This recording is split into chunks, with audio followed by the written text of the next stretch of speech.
ఆయనకి కౌసల్య, సుమిత్ర, కైకేయి అని 3 భార్యలు. ఆయనకు పుత్ర సంతానము లేనందువలన గురువు వశిష్ఠుని ఆజ్ఞతో పుత్రకామేష్టి యజ్ఞం చేశాడు.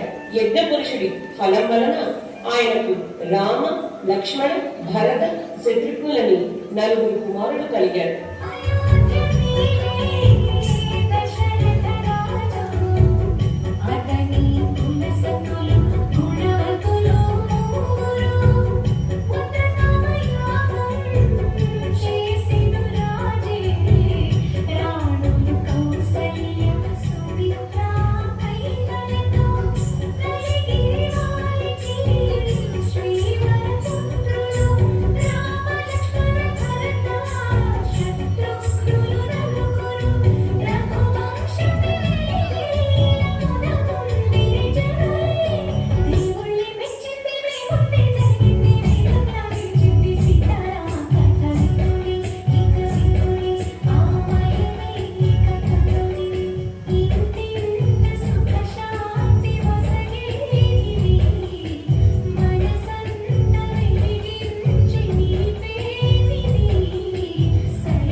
విద్యను అభ్యసించుచున్న రాముడిని యాగరక్షణకై తన వెంట పంపమని విశ్వామిత్రుడు దశరథుడిని అడిగాడు.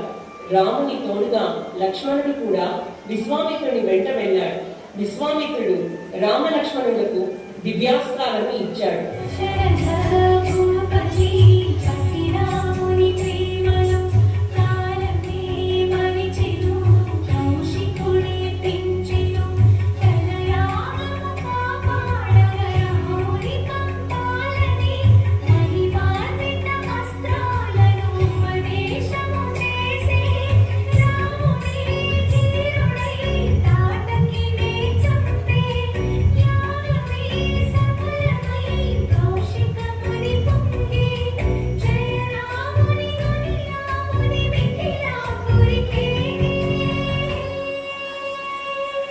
మార్గ మధ్యంలో అహల్య, గౌతమ మహర్షుల ఆశ్రమంలో అడుగుపెట్టిన శ్రీరాముడు అహల్యకు శాప విమోచనం కలిగించాడు.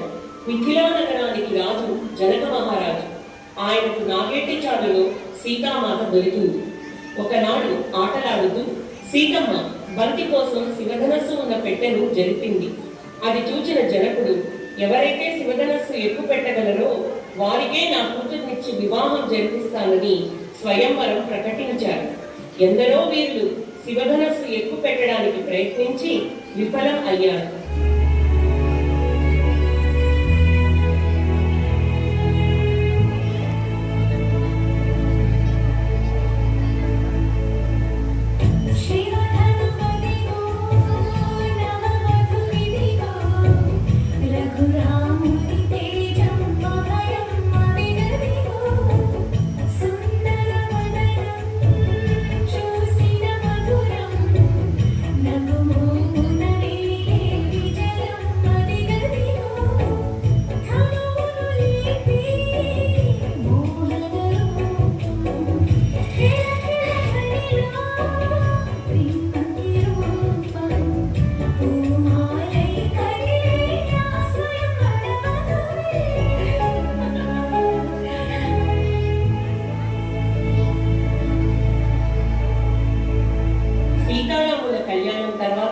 పెద్దలు ఆశీస్సులు తీసుకుంటుండగా పరశురాముడు ప్రత్యక్షమయ్యాడు.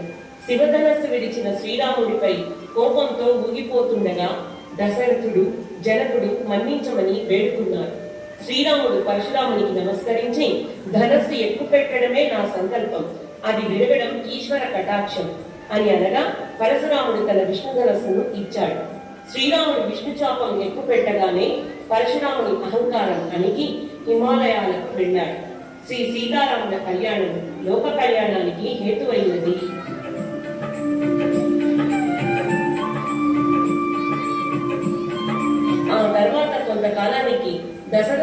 శ్రీరాముని రాజుగా అభిషేకించాలని ప్రకటించాడు.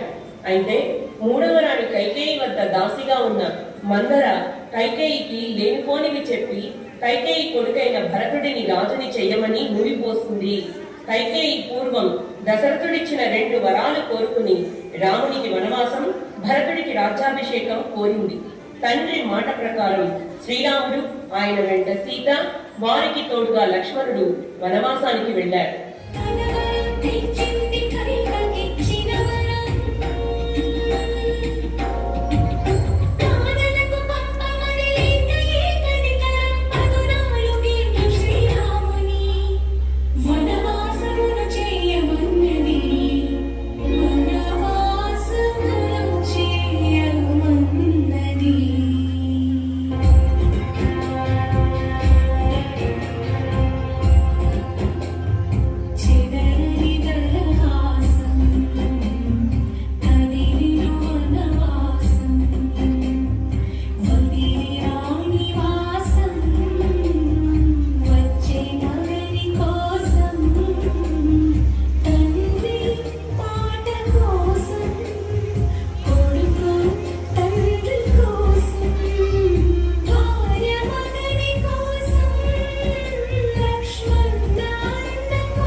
భరతుడు వచ్చాడు. కరుణించి వెనక్కి రమ్మని వేడుకొన్నాడు. శ్రీరాముడు అందుకు అంగీకరించలేదు. బదులుగా భరతుడు శ్రీరాముని పాదుకలను తలపై పెట్టుకుని పాదుకలకే రాజ్యాభిషేకం చేశాడు.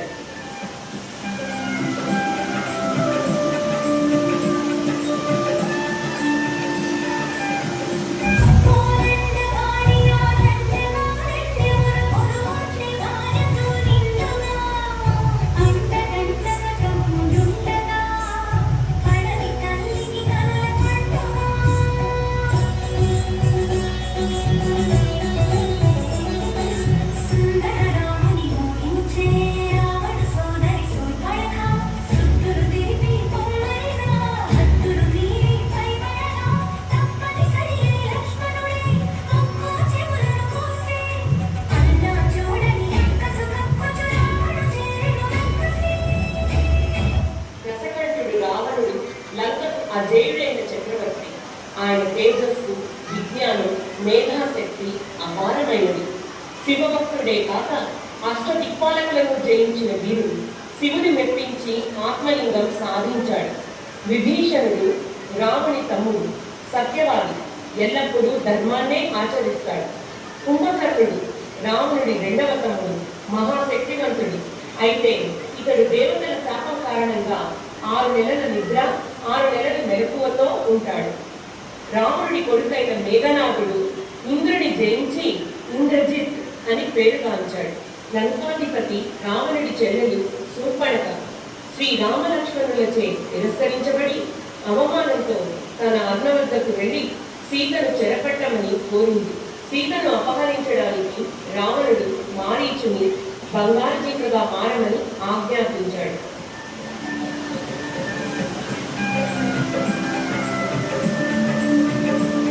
బంగారు జింక రాముని ఆశ్రమం ముందు తిరగసాగింది. సీత బంగారు జింకను చూసింది. దానిని తెమ్మని రాముని కోరింది. బంగారు జింక కోసం వెళుతూ రాముడు లక్ష్మణుడిని సీతకు రక్షణగా ఉంచి వెళ్ళాడు. మాయావి జింక రూపంలోని మారీచుడు హా లక్ష్మణ, హా సీత అని కలిచాడు. అప్పుడు లక్ష్మణుడు 3 రేఖలు గీసి సీతను ఇవి దాటవద్దని చెప్పి రాముని వెతుకుతూ వెళ్ళాడు. రామలక్ష్మణుడు ఆశ్రమంలో లేని సమయం చూసి రావణుడు సీతను అపహరించాడు. లంకకు ఎత్తుకొని పోయాడు. దారిలో అడ్డగించిన జటాయుని రావణుడు రెక్కలు తెగనరికాడు.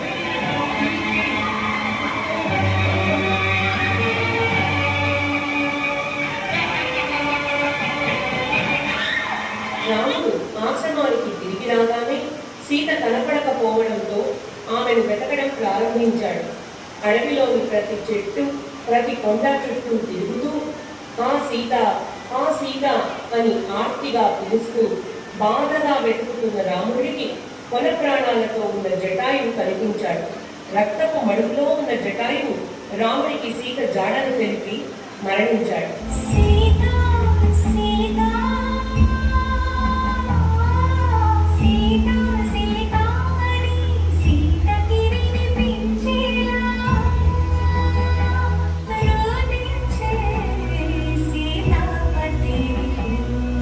అలా సీతను వెతుకుతూ రామలక్ష్మణులు శబరి ఆశ్రమానికి చేరుకున్నారు. రాముడి దర్శనంతో శబరి ఆనందంతో పొంగిపోయింది. శబరి ప్రేమతో రాముడికి పండు సమర్పిస్తూ ప్రతి పండును తను రుచి చూసి తీయగా ఉన్న పండ్లను మాత్రమే రాముడికి ఇచ్చింది. శబరి సంతృప్తితో రాముడికి మతగ మహర్షి గురించి తెలియజేసి సుగ్రీవుని సహాయం పొందమని సూచించింది.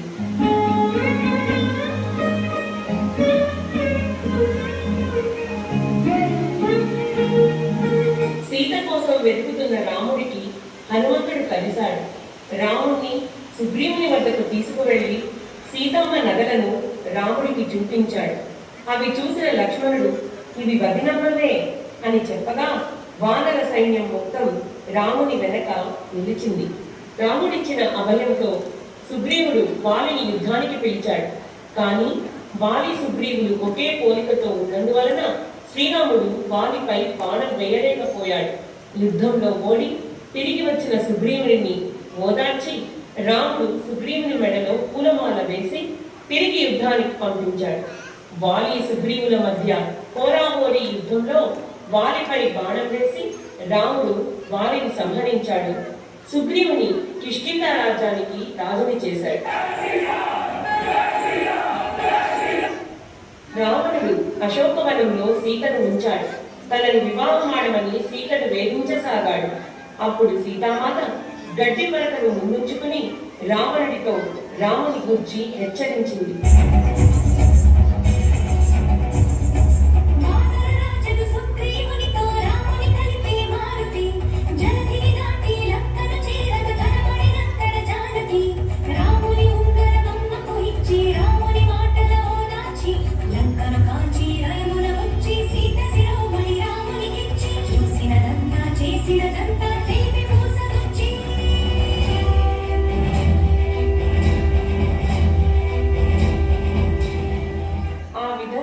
వానరరాజు సుగ్రీవుడి సహాయంతో సీత లంకలో ఉన్నదని తెలుసుకున్న రాముడు లంకాధిపతి రావణుడిపై యుద్ధానికి సముద్రంపై సేతు కట్టాడు.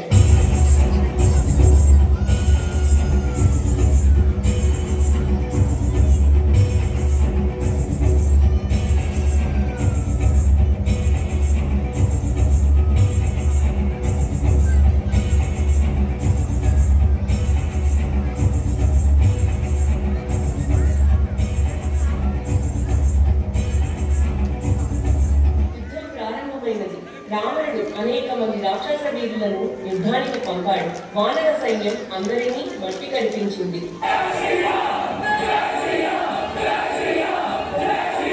యుద్ధంలో అనేక మంది రాక్షస వీరులు మట్టి కలుస్తున్నారు అన్న వార్త విన్న రావణాసురుడు తన సోదరుడైన కుంభకర్ణుడిని నిద్రలేపమని ఆజ్ఞాపించాడు.